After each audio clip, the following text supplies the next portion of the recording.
Good morning বন্ধুরা। এখন কটা বাজে গো? সাড়ে আটটা বাজে। তন্ময় যাচ্ছে অফিসে।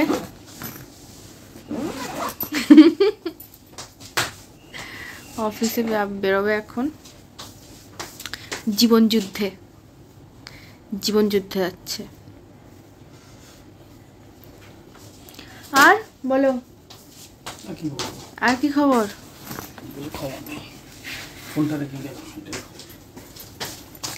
চলো দেখি।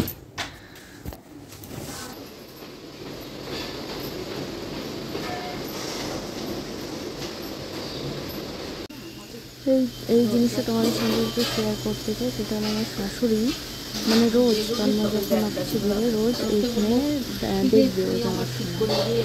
চলো, এই যে মাছ ভাজছি, পেঁপে দিয়ে তরকারি করবো, মাছের ঝোল। আর এই জিরেটা একটু ভেজে রাখছি, মানে খালি মানে তেল ছাড়া এটাকে একটু গরম করে ভেজে নিয়ে তারপরে মানে ইয়ে করে রাখবো, গুঁড়ো করে রাখবো। মাছের ঝোলে দিতে খুব সুবিধা হয়। চলো, এখন সকালের এই যে ডিম সেদ্ধ খাবো, ডিম সেদ্ধ। আজ সকালে একটা জিনিস অর্ডার দিলাম, তন্ময়ের টিফিন বক্স অর্ডার দিলাম নতুন। আমাকে দিদি কালকে বললো যে তন্ময়কে প্লাস্টিকের জিনিসে দিবি না। তো আমিও ভেবে দেখলাম একদম ঠিক, প্লাস্টিক জিনিসে না দেওয়াই ভালো। সামনে হলো আমার জন্মদিন, 5ই সেপ্টেম্বর। আমাকে তন্ময় বারবার জিজ্ঞেস করছে কী করবো হ্যান ত্যান এই ওই। তখন আমি বললাম কি করবো মানে, আমার জন্মদিনকে আমি বলবো থরি যে তুমি কি করবা কি না করবা? তোমার নিজের একটা আইডিয়া থাকা উচিত। তোমাদের সাথে যে শেয়ার করব আমি তন্ময়ের জন্মদিনে কি করেছিলাম। আসল কথা এখানে তখন মার্চের জন্মদিন, তো তখন অত মানে কোথা থেকে কি অর্ডার দেবো। আবার মিয়ামোরের কেক ভালো খায় না, কেকসের কেক খায়। এবার আমি ওকে একদিন বলছি যে কেকসের কেক খাও। আচ্ছা, কেকসের কেক খেতে ইচ্ছে করছে, কীভাবে অর্ডার দেবো বলো তো? তা ও বললো যে তুমি এমনি হয়তো পাবে না, এমনি হয়তো পাবে না। না না না, আগে ওকে জিজ্ঞেস করিনি। আগে আমি কেকসের গুগলে সার্চ করেছি, নাম্বার সার্চ করে কেকসে ফোন করেছি। বললো যে আমরা এইভাবে অর্ডার দিই না, আপনি জোম্যাটো থেকে করুন। হ্যাঁ, কেকসের ওই লোকটাই বললো জোম্যাটো থেকে করুন। তারপর আবার তন্ময়কেও জিজ্ঞেস করলাম যে কীভাবে দেবো। বললো তুমি জোম্যাটো থেকে হয়তো পেয়ে যাবে। তা আমি সেটা জানতাম না। তারপরে জোম্যাটো থেকে অর্ডার দিয়ে একদিন আগে অর্ডার দিয়ে এনে নিচে একটা ফ্রিজ আছে আমাদের, সেই ফ্রিজে রেখে দিয়ে আমি বললাম তুমি কি খাবে? বল না আমি কিছু খাবো না। আমার শাশুড়ি পায়েস করলো আর মিষ্টি আনালো, বাড়িতে সবাইকে মিষ্টি দিল। নিচে কাকিমাদের যারা বাড়িতে হেল্প করতে আসে তাদেরকে মিষ্টি দিল। আর আমার কাকা শ্বশুর সকালবেলা একটা মিয়ামোর থেকে কেক আনলো ওর জন্য। আর আমি যেদিন জন্মদিন সেদিন রাত 12টার সময় ও ঘুমিয়ে পড়েছে। এবার আমি নিচে গিয়ে কেকটা এনে সেই ভিডিওটা করে রেখেছি, তোমাদেরকে শেয়ার করবো আমি আজকে। তো ভিডিওটা রাত্রে এনে আমি ওকে জাগালাম। ও তো অবাক হয়ে গেছে, হাসছে। ও বলছে না এরকম করে কোনো দিন হয়নি আমার বার্থডে রাত 12টার সময়। আমি আর কি করবো, এর থেকে বেশি আর আমি তোমার জন্য কি করতে পারি বলো? এবার এই হলো ব্যাপার, এরকম করে সেলিব্রেট করেছিলাম। তা তন্ময়ের জন্য না তোমার বেশি কিছু করতে হয় না, অল্প কিছু করলে মন থেকে যেটা করবা সেটাই খুশি। এখন দাঁড়িয়েও খুশি হয় না। আমি যদি ওকে বিশাল একটা কিছু দিতাম হ্যান ত্যান এইসব, ওর ওটা না। ওই যে রাত্রে 12টা, এটা যে আমি ভেবেছি, এটা যে আমি আনিয়েছি ও জানতে পারিনি, এটা ওর কাছে বিশাল বড়। এই বৃষ্টি ভেবে এনে রাত্রে 12টায় আমাকে সারপ্রাইজ করছে, এটা ওর কাছে বিশাল বড়। তো যাই হোক, আমারও ভালো লাগলো যে এটা আমি করতে পেরেছি। আমি কিছু দিইনি, ওকে দিয়েছিলাম না সেভাবে। তো ওইটাই ছিল আমার তরফ থেকে ওকে গিফট। তো তোমাদেরকে ভিডিওটা শেয়ার করব কেমন লাগে। যেখানে বড় হয়েছি, যাদের মধ্যে বড় হয়েছি, অনেক সময় তাদের কাছ থেকেও তোমার নিজেকে মানে বড় যত হবে না তত অপ্রিয়তা বাড়তে থাকে। আমার মনে হয় অনেক সময় মনে হয় তোমার কোনো দোষ নেই, তাও তুমি মানুষের কাছে অপ্রিয়তা হয়ে যাও। কেন জানো?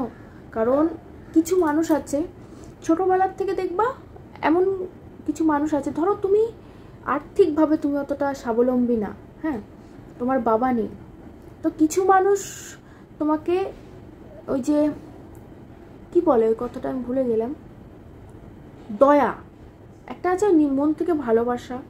কিছু মানুষ হচ্ছে দয়া করা, আরে ও তো বাবা নেই, ভালোবাসছি, মেয়েটাকে দেখে বড্ড মায়া হয়, বড্ড দয়া হয়। এইটা একটা ভালোবাসা। আর একটা ভালোবাসা আছে না, ওকে আমি ভালোবাসি, ও আমার রিলেশন এটা হয়, আমি ওকে ভালোবাসি। দয়া মায়ার ভালোবাসাটা না টেকে না কখন জানো, যখন সেই মানুষটা যাকে তুমি দয়া মায়া করছো সে আর দয়া মায়ার পাত্র থাকে না, তার সময় একটু উন্নত হয়। আমার ছোটোবেলায় আমি কোনোদিন মনে করি না আমার কোনোদিন অভাবে কেটেছে, কারণ আমি বাবা মার মধ্যে ভালোবাসা দেখেছি। আমার মানে আমরা 4 জনের সংসার ছিল, আমি, বাবা মা আর আমার দিদি। তো এইখানে আমরা কোনোদিন সেভাবে অভাব বলতে, খাওয়া ছিল, ঘর ছিল, পড়া ছিল, রাত্রে মানে ছাদ ফুটো হয়ে জলও, ছাদ তো ছিল না, টালির থেকে জলও পড়তো, কিন্তু কোনোদিন আমার মনে হয়নি আমি কষ্টে আছে। আমার বাবা মাকে আমরা কোনোদিন বলিনি যে ও সবার ছাদওয়ালা বাড়িতে থাকে আমরা কেন থাকি না, না কোনোদিন বলিনি, কারণ আমার ওটা কোনোদিন অভাব মনেই হয়নি, কোনোদিন মনে হয়নি। কারণ বাবা মার মধ্যে ভালোবাসা দিয়েছে, আমাদের ভালোবাসা দিয়েছে। তো তখন থেকে ছোটোবেলার থেকে জানতাম, ঠিক আছে। হ্যাঁ, বড়লোক হওয়াটা আলাদা জিনিস, টাকা পয়সা, ভালো বাড়ি, কার না ভালো লাগে বলো তো, সবারই ভালো লাগে। তো ওই আমি কোনোদিন অভাবে মনে করি না, কিন্তু কিছু লোক হয়তো মনে করতো যে হ্যাঁ এদের অভাবে, এদের হ্যান ত্যান, এদের উপর দয়া করি। আজকে যদি আমি ছোটোবেলার থেকে বড় হয়ে আসছি, আমার দিদি, সত্যি কথা বাবা মারা যাওয়ার পর আমার দিদি জামাইবাবু আমার সব ইয়ে করেছে, বেশিরভাগ জিনিসই। তো কথা হলো দিদি জামাইবাবু, এবার ওটাও যদি ও বোন, ও দিদি, ওর কর্তব্য আমাকে ভালোবাসে, এটাও কিন্তু কোনোদিন এটা মনে করেনি আমার বোনের বিয়ে নেই দয়া করে হ্যান ত্যান করে, অনেকে করে কিন্তু আমার দিদি করেনি। তো এই যে একটা ভালোবাসা, আমাদের মধ্যে গন্ডগোল হলো, কিছুদিন পরে ঠিক হয়ে যায়। তো এই যে একটা জিনিস আমরা দুজন জানি, কিন্তু আরেকটু রিলেশনের, রক্তের রিলেশনের বাইরে। তো এইটাই, যখন তোমার একটু ভালো দিন আসবে বেশিরভাগ মানুষ হিংসা করবে। তো এটাই, হিংসার কোনো মানে সূত্রপাত তুমি ছোট জিনিস থেকেই শুরু হতে পারে। আমার দুনিয়াটা অনেক ছোট করে নিয়েছি আমি, বিশেষ করে আমার বাপের বাড়ির দিক থেকে করা উচিত। কারণ আর সবচেয়ে হিপোক্রেসি একটা বড় জিনিস, আমি তোমাকে বলবো রাস্তায় গিয়ে নেচো না, কিন্তু দুদিন পরে গিয়ে আমি রাস্তায় নাচছি, এরকমও কিছু মানুষ থাকে। তো যাই হোক, এই কথাগুলো তোমাদের সাথে শেয়ার করলাম। অনেক কিছু মনে পড়ে জানো তো, অনেক খারাপ লাগে। কারণ সব সময় সব অতীতকে যে তুমি একদম ছাপিয়ে চলে আসবা তা না, এটাই হলো ব্যাপার। তো ছোটোবেলা থেকে চারিদিকে সবার দ্বারা শাসন হয়ে বড় হওয়া, ঠিক আছে, রিলেটিভদের শাসন হয়ে সবার কথা মেনে চলা, কিন্তু বিপদের দিনে আসলে তারা এই লোটা কম্বল নিয়ে পালানো, এই জিনিসগুলো অনেক ভোগ করেছি। এবার তোমরা হয়তো ভাববে এগুলো কেন বলছে বৃষ্টি, মনের কথা কিছু শেয়ার করলাম, আর কিছু না, একা বসেছিলাম, ভাবলে অনেক কষ্ট হয়, বাবার কথা মনে পড়ে। হট করে বাবা চলে গেছিলো, সেটা কারোরই দোষ ছিল না, আমরাও বুঝতে পারিনি যে কি হয়েছিল কি না হয়েছিল। তো যাই হোক, আমার মা অনেক লড়েছে, বাবা চলে যাওয়ার পরে অনেক লড়েছে, কিন্তু আমার মাকে কোনোদিন এই গল্প দিতে শুনিনি যে হ্যাঁ আমি এই করেছি ওই করেছি, না, অনেক লড়েছে। এখন বড় হয়েছে, এখন সংসার করতে, এখন বুঝতে পারি আমার মা কি জীবনে স্যাক্রিফাইস করে এসেছে। আমার মা 39, তখন বাবা মারা যায়। 39 মানুষ, অনেক মেয়েরাই বিয়েও করে, আমি একা ছিলাম, দিদির বিয়ে হয়ে গেছিলো, কিন্তু দায়িত্ব কর্তব্য থেকে এখনও আমার মা পিছুটান হয়, দায়িত্ব কর্তব্য থেকে উনি ওভারটাইম করে হলেও আমাদের জিনিসপত্র দেয়া, জামাই হ্যান ত্যান এই ওই সব কিছু করে, ঠিক আছে। সেখানেও অনেক কথা শুনতে হচ্ছে অনেকের কাছ থেকে। শাশুড়িকেও দেখি সত্যিই খুব স্ট্রং। আমার শাশুড়িটা জানো, যদি বাসি ভাত বা তরকারি থাকে উনি আমাকেও খেতে দেয় না, উনি ওটা নিজে খায়, বলে আমি ওটা খাবো, তুই খাবি না। উনি হলো এরকম একটা মানুষ, কেউ করে, কেউ করে না, আমি তো দেখিনি। তো ছেলেকে তো দেয় না, বৌমাকেও দেয় না। তো এরকম হলো ব্যাপার। এখনও উনি যেভাবে শ্বশুরের যত্ন করে আমার দেখে খুব ভালো লাগে, যে আমিও ভবিষ্যতে যেন এইভাবেই করতে পারি তন্ময়ের জিনিস বুঝি। সবার লাইফে একটা যুদ্ধ আছে, যে যার যুদ্ধে সে চেষ্টা করছে, যে তার সারভাইভ করার, জেতা দূরের কথা, মানুষ সারভাইভ করতে পারলেই খুশি। আমি জানি কারোর লাইফ যুদ্ধ ছাড়া নেই, সবাই কষ্টে আছে, সবার কিছু কিছু ছোটো ছোটো সুখের মধ্যে দিয়ে সবাই হাসে। আর সবারই জীবনে মানে আমরা মনে করি আমাদের লাইফটা এরকম, ওর লাইফটা কত ভালো, না, ও কিছু না কিছু যুদ্ধ করছে। আমি দেখেছি প্রত্যেকটা মানুষ যুদ্ধ করছে, প্রত্যেকটা মানুষ কষ্টেই বেশিরভাগ আছে, কারণ সুখের সময়টা কম থাকে, কষ্টের সময়টা বেশি থাকে।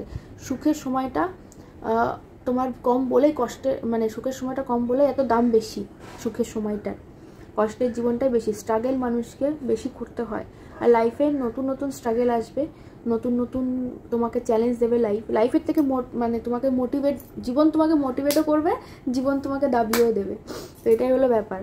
তো জীবনের থেকে বড় জিনিস তোমাকে কোনো শিক্ষা, লাইফের থেকে বড় শিক্ষা তোমাকে কেউ দিতে পারবে না, তুমি যাই করো। আর আমি বলবো যে মানুষ একে স্মরণ করে, ওকে স্মরণ করে, একে দেখে মোটিভেট হয়, নিজেকে দেখে মোটিভেট হও। তুমি কি সহ্য করেছো একবার ভাবো, অতীতে গিয়ে তুমি যখনই দেখবে না যে ধৈর্য সহ্য ক্ষমতাটা একটু কমে আসছে, তখনই ভাববে অতীতে গিয়ে কি সহ্য করেছো তুমি, আমি এটা সহ্য করেছি, আমি পারবো। আর বাইরে মানুষের সাথে মেশা দরকার, তাতে কি হয় জানো তো, তুমি কি সহ্য করেছো এটা তুমি সীমা লঙ্ঘন করতে পারো, সীমা বুঝতে পারো। তখন না লোকে বলে তুই এত কিছু সহ্য করেছিস, কিন্তু তুমি যখন একা সহ্য করেছো তখন তুমি নিজেও বুঝতে পারো না তুমি কতটা বড় জিনিস সহ্য করে একদম পার করে এসছো। তো এইটুকুই আমার বলার ছিল, এটা জ্ঞান না, এটা আমি আমার এক্সপিরিয়েন্স শেয়ার করলাম, তোমরাও করো। জীবনে সত্যি কথা বলতে সবাই, আমি এখন বুঝতে পারি যে সবাই কতটা, জীবনে বাচ্চাটা অনেকটা কষ্টে, মরে গেলে তো গেলই, যে চলে যায় তার থেকে বেশি যারা থেকে যায় তাদের বেশি কষ্ট, তাকে মনে করে প্লাস তাকে ছাড়া সারভাইভ করা। তো যাই হোক, এখন আর কোনো কাজ নেই, এখন একটু উপরে যাবো, ওদের কিছু ছোটো ছোটো এক্সপিরিয়েন্স শেয়ার করো, ভালো লাগবে।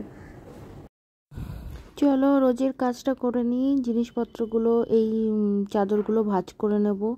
তো চাদরগুলো ভাঁজ করে তারপর আজকে বিছনা চাদরটা পাল্টাবো। বেডশিটটাও বের করে রেখেছি। এই বেডশিটটা দিয়েছিল আমার দিদি, বলেই তো দিয়েছিলাম, হয়তো মনে নেই। ও আমাদের রেজিস্ট্রি ম্যারেজের সময় আমাদেরকে দিয়েছিল। আমার সাদা যেহেতু বেডশিট ভালো লাগে, সাদাই আনে, কিন্তু সব বেডশিটে চায়ের দাগ পাবে, দুধ চায়ের দাগ। আমার যে মশাই, বর মশাই, সে ফেলেন একদম সুন্দর করে। আর আমি যদি একদিন ফেলে দিই বলে আমি যদি এটা করতাম তাহলে দেখতে কি হতো, হ্যান ত্যান এইসব। ওই দেখো সব জামা কাপড় নড়ছে, সব মোমবাটিকগুলো ঝুলছে আমার। মোমবাটিক সত্যি নাইটগুলো খুব ভালো। তো যাই হোক, জানি না কবে আসবে, আমি তো 4টে অর্ডার দিলাম, এখনও আসেনি, কবে আসে দেখি। চলো বিছনা চাদরটা পেতে দিই। কারেন্ট নেই, কারেন্ট অফ, জানো তো, কারেন্টটা অফ হয়ে গেছে। গরমে মানে একদম ঝোলঝোল হয়ে যাওয়ার মতো অবস্থা। আজই গরম পড়েছে, আজই কারেন্ট নেই। তো চলো এগুলো রেডি করে তারপরে দেখি আর কি কাজ আছে। কোল বালিশগুলো, আমার বালিশগুলো নরম, আর তন্ময় যে বালিশে শোয় আর কোল বালিশটা কি শক্ত। এই কোল যে বালিশটা দেখছো সেকেন্ডবারে বের করলাম, মাথায় দেওয়া বালিশ, ওই বালিশটা থেকে, মানে ওই বালিশটা বনবিড়া থেকে এনেছি।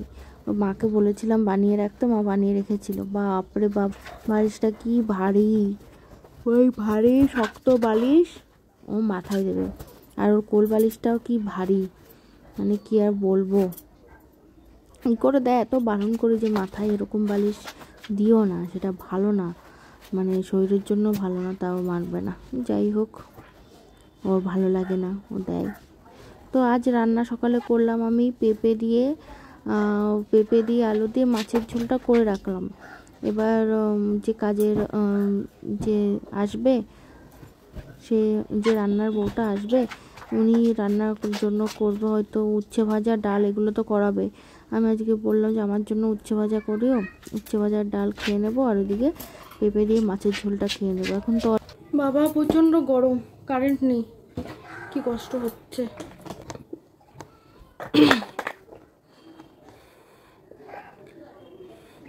এমনি কাজকর্ম করে ব্যায়াম ট্যাম করতে গেছি, মনে হয় কত 15-20 মিনিট হয়েছে, কারেন্ট চলে গেছে। আমি চলে আসলাম নিচে এসে, মানে বসেছিলাম যে চলে আসবে, আবার গরম লাগছে, তারপর নিচে চলে আসলাম, দেখলাম এত আসার কোনো ইয়ে নেই। তারপরে সে ঘরটার গোছানো শুরু করলাম। উফ, যেদিন বৃষ্টি টিষ্টি হয় সেদিন ইয়ে হয় না। এই পাখাগুলো কিনে দিয়ে গেছে মা, আমার শাশুড়ি খুঁজছিল, তো আমার মা কিনে দিয়ে গেছে। মা শাশুড়ি দুটো রেখেছে, আমাকে একটা দিয়েছে, বলছে ঘরে রেখে দে, কাজে লাগাবো। যে এই পাখা এখন কে ব্যবহার করে, না। এই যে এখন এই তোমাদের হয়তো আবার আওয়াজ যাবে ফোনে আবার। আজকে খুব গরম, আজ রোদ উঠেছে খুব। জামা কাপড়গুলো, নাইটিগুলো কালকে রাতেই মেলে দিয়েছি, শুকিয়ে যাবে। বাবা, মোমবাটিকই পরে যাচ্ছি। আমার খুব ভালো লাগে, নাইটিগুলো খুব সফট হয়, আমি তাই ভেবে দেখছি। আর সব একটাই প্রবলেম হয়েছে কি, আমার এক পাশের যে ফিতেগুলো থাকে না, এক পাশে একটা ছিঁড়ে গেছে। আর এই খাটের এখানে একটা পেরে গিয়েছিলো কালকে, হলুদ কত ভালো নাইটিটা, হলুদ নাইটিটা ছিঁড়ে গেল। সেলাই করে নেবো, ওটা পেছনের দিকে তো বোঝা যাবে না। আর খারাপ হয়নি, একদম রঙ চটেনি। মোমবাটিগুলো একটু এগুলো উঠিয়ে রেখে দিয়েছি। টিপ পরেছিলাম, উঠে গেছে। কানের দুলটা পরেছিলাম, সকালবেলা দেখি কানের গুজি খুলে পড়ে আছে, ওটাও খুলে রাখলাম। কিচ্ছু নেই গলায় কানের। এই মা, নাকেরও পরে নিচ্ছি, চিচি লজ্জার ব্যাপার। সব পরতে হবে, বের করে স্নান টান করে একেবারে সব পরবো। এখন গরম লাগছে প্রচণ্ড।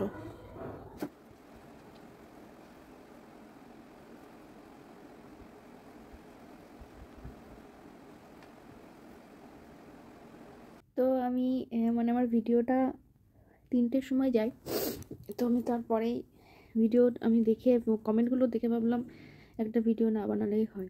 এখানে সবাই এত ভালো ভালো কমেন্ট করেছে। পল্লবী বারোই দিদিভাই লিখেছে যে কি দেবে ভাই ভিডিও, দিদি ভাই তোমার ভিডিও আর তোমাকে দেখতে অনেক ভালো লাগে। দিদি ভাই কিন্তু খুব ভালো, আর খুব ভালো লাগলো ব্লগটা। অনেকে লাভ রিয়াক্ট দিয়েছে। আমি পুরো ভিডিও দেখি গো মিষ্টি, খুব ভালো লাগলো ভিডিওটা। আমি কিন্তু পুরো দেখি, আমি ঝাড়খণ্ড থেকে। তোমাদের দেখে খুব ভালো লাগে, কলকাতায় গেলে দেখা করতে পারি অবশ্যই। পুরো ভিডিওটা খুব সুন্দর, ভালো লাগে দেখতে। হ্যাঁ, সকাল থেকে অনেকবার ইউটিউব দেখেছি কখন বৃষ্টি ভিডিও দেবে। তুমি খুব সহজ সরল, খুব ভালো লাগলো ভিডিওটা। তো সত্যি কথা বলতে আমি যখন ভিডিও দেওয়ার কথা ভাবতাম, সবসময় ভাবতাম যে অ্যাকসেপ্ট ব্যাপারটা আমাকে সবাই করবে নাকি, জানি না কি নেগেটিভ ভিউ আসবে, সেটার কি ইম্প্যাক্ট পড়বে। কারণ এখন আর নেগেটিভিটি আমি নিতে পারি না, এটাই হলো ব্যাপার। তো যাই হোক, খুব খুব ধন্যবাদ যে এত সুন্দর মানে আমাকে মোটিভেট করার জন্য। আমি কোনোদিন ভাবতেই পারিনি যে এত বেশি মোটিভেট হব আমি। সত্যি কথা বলতে, যখন মানে কনফিডেন্সের খুবই কমই ছিল, যেটা আমার মধ্যে সত্যি কথা আমার হাজব্যান্ড সেটাকে এনেছে, যে না কনফিডেন্স ব্যাপারটা সেটা ও ফুলফিল এনেছে আমার মধ্যে। কারণ এর আগে আমার মধ্যে কোনো কনফিডেন্স ছিল না। আর যে নেগেটিভিটির মধ্যে দিয়ে আমি এসেছি, এত ভালো কথা আমি কোনো দিন মানে আমার জন্য এত ভালো কথা আমি শুনিনি। আমার খুব সত্যি কথা, আমার কমেন্টের মধ্যে যদি 10টা থাকে তার মধ্যে 7জন আমাকে ভালোবাসা দেখায়, এটা আমার খুব ভালো লাগছে। আমি সত্যি কথা বলতে ক্যামেরার দিকে তাকে কথা বলতে পারছি না, কিছু মনে করো না। তো যাই হোক,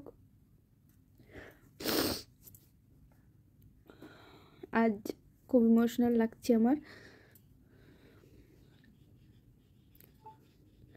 ঠিক আছে, তো এইটুকুই, ধন্যবাদ। সত্যি কথা বলতে এই যে মোটিভেশনগুলো, একটা মেয়েরা যখন আর একটা মেয়েকে মোটিভেট করে, তার থেকে সুন্দর জিনিস কিছু হয় না। কারণ আমরা মেয়েরাই মেয়েদেরকে ক্রিটিসাইজ করি। তো তোমাদের ভালো লাগছে মানে আমার কাছে এটা বিশাল বড় ব্যাপার। আমি একটা অন্য কনফিডেন্স পাই নিজের প্রতি, যেটা খুব দরকার, যেটা তুমি অনেকে লাইফে হারিয়ে ফেলো। যে সবচেয়ে বাজে জিনিস, আমরা অন্য কাউকে মোটিভেট করি কিন্তু নিজেদেরকে মোটিভেট করি না, নিজেদেরকে খুব ছোট মনে করি। বিশেষ করে মেয়েদের মধ্যে এটা থাকে, যে আমরা নিজেকে মোটিভেট করতে, নিজেকে কনফিডেন্স নিয়ে নিজেকে সামনে রাখতে আমরা ভুলে যাই। তো সেটা করা খুব প্রয়োজন জীবনে। কারণ তোমাকে যদি তুমি নিজেই না ভালোবাসতে পারো, কেউ বাসবে না, এটাই হলো ব্যাপার। তো আমার লাইফে আমার উপর কনফিডেন্স 0 ছিল একদম জীবনে। তো যাই হোক, আমার হাজব্যান্ড সেটাই এনেছে। আমার মধ্যে কি ভালো আছে কি না ভালো আছে আমি তন্ময়ের মুখ দিয়ে যখন শুনি আমার খুব ভালো লাগে, তার জন্য আমি এটা করতে পেরেছি। ঠিক আছে, এই যে হয়তো সবাই ভাববে যে হ্যাঁ এইটুকু কী বা করেছো, কী বা, এই যে তোমাদের সামনে আমি নিজেকে নিয়ে আসছি না, এটাই আমার কাছে বিশাল বড় জিনিস। তোমরা সবই জানো, যারা মায়ের ভিউয়ার্স, কত এই ইউটিউবে আগে কত নেগেটিভিটি হয়েছে। যাই হোক, এখন খুব ভালো লাগছে। যাই হোক, এভাবে যেন এগিয়ে যেতে পারি।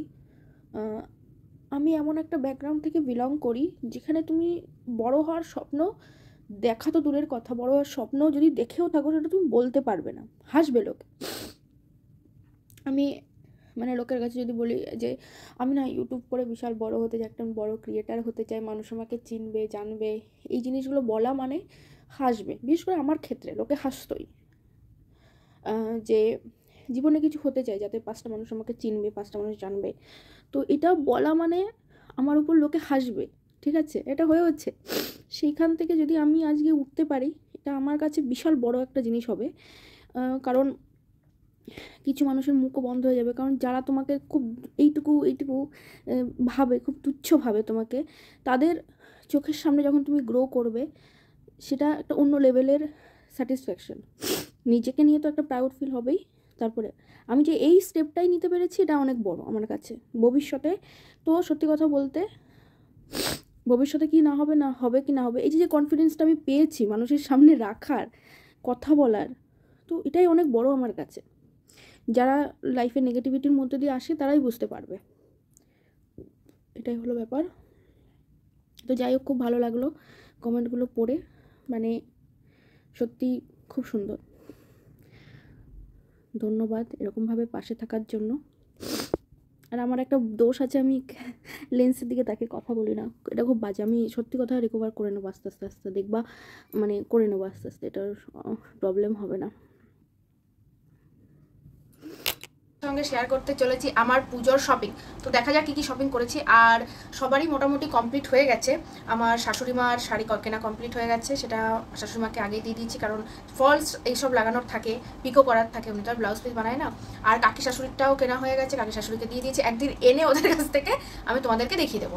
আর মাঠটা বাকি ছিল, মাঠটা তো অনেক অন্য প্ল্যান ছিল, তার জন্য সেটাও পরে বলবো। তো সেটাও কেনা হয়ে গেছে, এদিন গিয়ে কিনে আনলাম।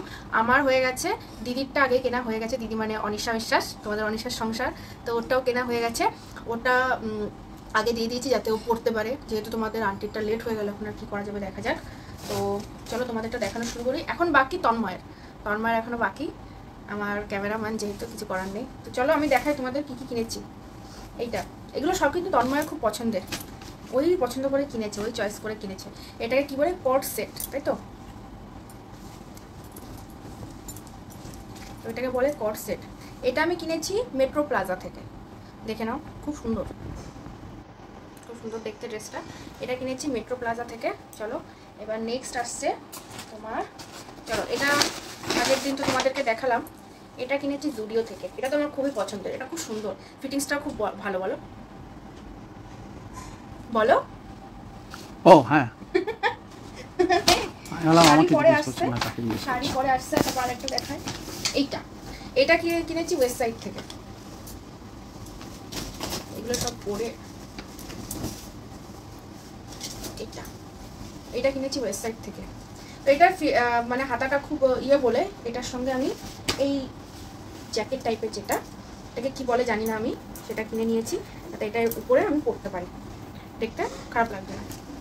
এই যে এটা ফিটিংসটা খুব ভালো, এটা স্ট্রেচেবল, ঠিক আছে। এটা ওয়েস্ট সাইড থেকে কেনা। আর আছে এই শাড়িটাকে নর্মাল আমি কিনেছি, সেরকম কিছু না। এই শাড়িটা দেখো, এটা হলো পুরীর কি বলে ওটাকে, কটকি শাড়ি। দেখো এটা নর্মালি আমি নিয়েছি পরার জন্য, আমার ব্ল্যাক রেডের মধ্যে খুব ভালো লাগে। আমার কোনোদিন ছিল না, পরতাম না ব্ল্যাক অত, আমার যেহেতু পছন্দ তার জন্য এখন পরা হয় এটা। এবার কার শাড়ি এটা, হ্যাঁ তোমাদের আন্টির শাড়িটা, যেটা আন্টির শাড়িটা দেখে নিই।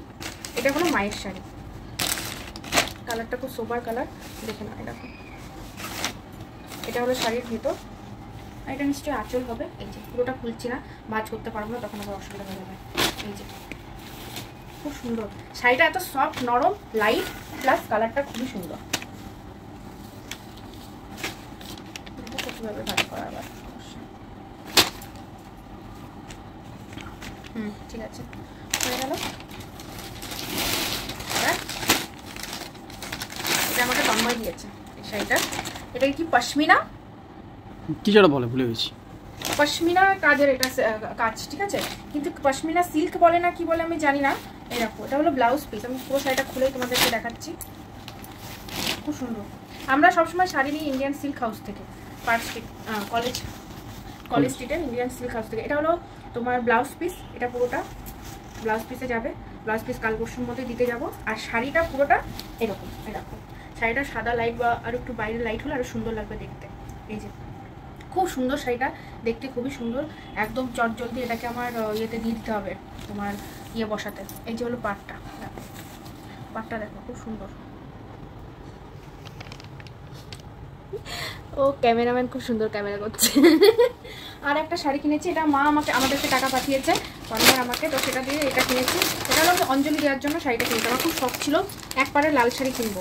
আমি যে শাড়িগুলো খুঁজছিলাম আমি পাইনি, যাই হোক হ্যান্ডলুমের মধ্যে আমি সুন্দর শাড়ি খুঁজছিলাম, কিন্তু এটাও কটনের মধ্যে দেখো ভালোই লাগছে শাড়িটা, খারাপ লাগছে না। আমি অঞ্জলি দেওয়ার জন্য খুঁজছিলাম, আমার এরকম লাল শাড়ি পরার খুব শখ ছিল যে একদম লাল হবে। আগেকার দিনে সবাই হলুদ সবুজ পরতো না, এই হলুদ পুরো শাড়ির মধ্যে সবুজ সবুজ কটকি দেওয়া বা কিছু, খুব সুন্দর লাগে দেখতে। তো ওই রকম তো পেলাম না, যাই হোক এটা পেলাম একদম লালের মধ্যে। এটা অঞ্জলি দেবো এটা পরে, তার জন্য এটা কিনেছি। এর সঙ্গে কেনা ব্লাউজ বা কাটানো ব্লাউজ, আমি কেনা ব্লাউজ করি না, কাটানো ব্লাউজ সঙ্গে পরবো, তাহলেই হবে। আর কি আছে ও এগুলো তো তোমরা হয়তো দেখেছো সবাই। এটা দেবাঙ্কিতার ড্রেস, ঠিক আছে।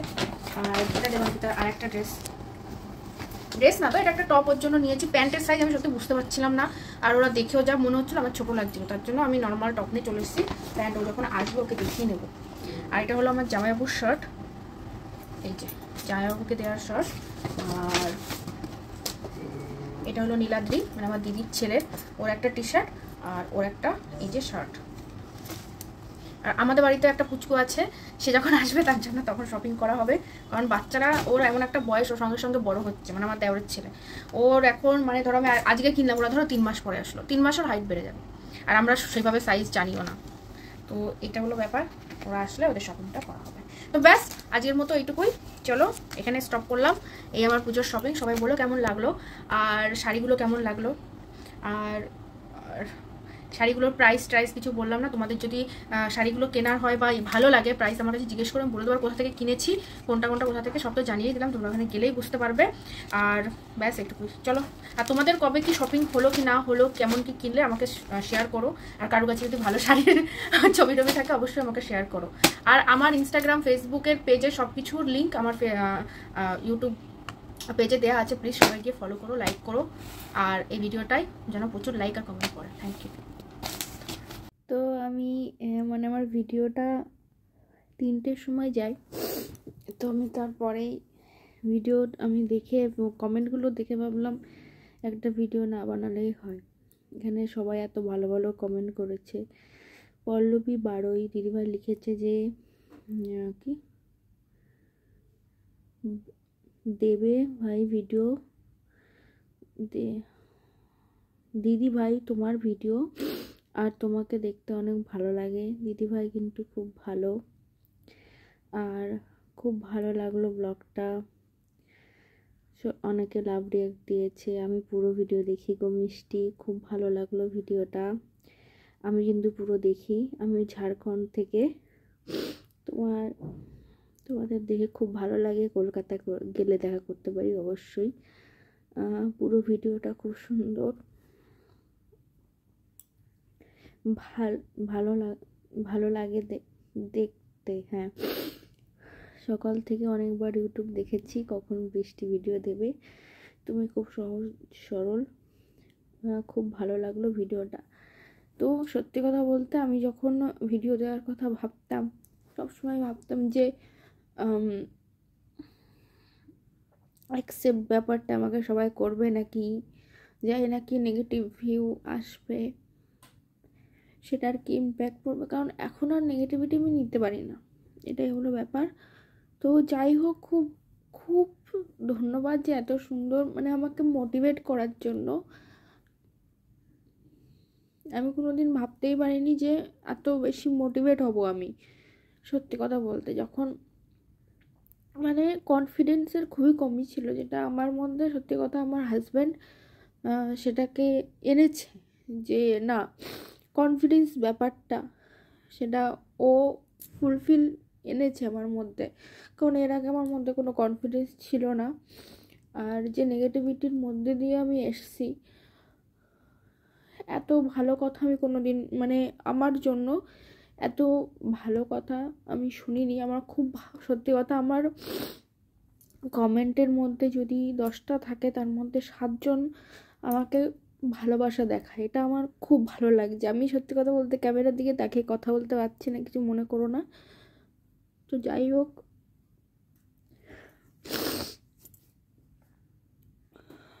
আজ খুব ইমোশনাল লাগছে আমার।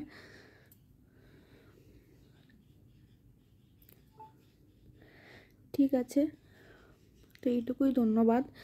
সত্যি কথা বলতে এই যে মোটিভেশনগুলো, একটা মেয়েরা যখন আর একটা মেয়েকে মোটিভেট করে তার থেকে সুন্দর জিনিস কিছু হয় না। কারণ আমরা মেয়েরাই মেয়েদেরকে ক্রিটিসাইজ করি। তো তোমাদের ভালো লাগছে মানে আমার কাছে এটা বিশাল বড় ব্যাপার। আমি একটা অন্য কনফিডেন্স পাই নিজের প্রতি, যেটা খুব দরকার, যেটা তুমি অনেকে লাইফে হারিয়ে ফেলো। যে সবচেয়ে বাজে জিনিস, আমরা অন্য কাউকে মোটিভেট করি কিন্তু নিজেদেরকে মোটিভেট করি না, নিজেদেরকে খুব ছোট মনে করি। বিশেষ করে মেয়েদের মধ্যে এটা থাকে, যে আমরা নিজেকে মোটিভেট করতে, নিজেকে কনফিডেন্স নিয়ে নিজেকে সামনে রাখতে আমরা ভুলে যাই। তো সেটা করা খুব প্রয়োজন জীবনে, কারণ তোমাকে যদি তুমি নিজেই না ভালোবাসতে পারো, কেউ বাসবে না, এটাই হলো ব্যাপার। তো আমার লাইফে আমার উপর কনফিডেন্স জিরো ছিল একদম জীবনে। তো যাই হোক, আমার হাজব্যান্ড সেটাই এনেছে। আমার মধ্যে কি ভালো আছে কি না ভালো আছে আমি তন্ময়ের মুখ দিয়ে যখন শুনি আমার খুব ভালো লাগে, তার জন্য আমি এটা করতে পেরেছি। ঠিক আছে, এই যে হয়তো সবাই ভাববে যে হ্যাঁ এইটুকু কী বা করেছো, কী বা, এই যে তোমাদের সামনে আমি নিজেকে নিয়ে আসছি না, এটাই আমার কাছে বিশাল বড় জিনিস। তোমরা সবই জানো, যারা মায়ের ভিউয়ার্স, কত এই ইউটিউবে আগে কত নেগেটিভিটি হয়েছে। যাই হোক, এখন খুব ভালো লাগছে। যাই হোক, এভাবে যেন এগিয়ে যেতে পারি। আমি এমন একটা ব্যাকগ্রাউন্ড থেকে বিলং করি যেখানে তুমি বড় হওয়ার স্বপ্ন দেখা তো দূরের কথা, বড় হওয়ার স্বপ্ন যদি দেখেও থাকো সেটা তুমি বলতে পারবে না, হাসবে লোক। আমি মানে লোকের কাছে যদি বলি যে আমি না ইউটিউব করে বিশাল বড় হতে চাই, একটা বড় ক্রিয়েটার হতে চাই, মানুষ আমাকে চিনবে জানবে, এই জিনিসগুলো বলা মানে হাসবে। বিশেষ করে আমার ক্ষেত্রে লোকে হাসতই, যে জীবনে কিছু হতে চাই যাতে 5টা মানুষ আমাকে চিনবে, 5টা মানুষ জানবে। তো এটা বলা মানে আমার উপর লোকে হাসবে। ঠিক আছে, এটা হয়েছে। সেইখান থেকে যদি আমি আজকে উঠতে পারি, এটা আমার কাছে বিশাল বড় একটা জিনিস হবে। কারণ কিছু মানুষের মুখও বন্ধ হয়ে যাবে, কারণ যারা তোমাকে খুব এইটুকু ভাবে, খুব তুচ্ছ ভাবে তোমাকে, তাদের চোখের সামনে যখন তুমি গ্রো করবে, সেটা একটা অন্য লেভেলের স্যাটিসফ্যাকশন। নিজেকে নিয়ে তো একটা প্রাউড ফিল হবেই। তারপরে আমি যে এই স্টেপটাই নিতে পেরেছি, এটা অনেক বড় আমার কাছে। ভবিষ্যতে তো সত্যি কথা বলতে, ভবিষ্যতে কি না হবে, এই যে কনফিডেন্সটা আমি পেয়েছি মানুষের সামনে রাখার, কথা বলার, তো এটাই অনেক বড় আমার কাছে। যারা লাইফে নেগেটিভিটির মধ্যে দিয়ে আসে তারাই বুঝতে পারবে, এটাই হলো ব্যাপার। তো যাই হোক, খুব ভালো লাগলো কমেন্টগুলো পড়ে, মানে সত্যি খুব সুন্দর। ধন্যবাদ এরকমভাবে পাশে থাকার জন্য। আর আমার একটা দোষ আছে, আমি লেন্সের দিকে তাকে কথা বলি না, এটা খুব বাজে। আমি সত্যি কথা রিকভার করে নেবো আস্তে আস্তে দেখবা, মানে করে নেবো আস্তে আস্তে, এটার প্রবলেম হবে না। চলো, আজকে আসলাম এই মানে পেঁয়াজ পটল ভেজে আসলাম, আর রান্নার মাসি চলে এসছে, ওকে সব দেখিয়ে দিয়ে আসলাম কি হবে কি না হবে। তো যাই হোক, ঘেমে পুরো জল হয়ে গেছি। তো আজকের ব্লগটা এইটুকুই থাকলো, সবাইকে গুড নাইট বলতে আসলাম। আর এইভাবে পাশে থেকো, যারা ভিডিওটা দেখছো প্লিজ সাবস্ক্রাইব করে দিও, লাইক করো, কমেন্ট অবশ্যই চেরো কেমন লাগলো তোমাদের। আর পরবর্তীকালের ভিডিওর জন্য অপেক্ষা করে থেকো, আর শেয়ার করো বেশি করে তোমাদের মানে ক্লোজ সবার সঙ্গে। তো আজকের মতো এইটুকুই থাকলো, বাই।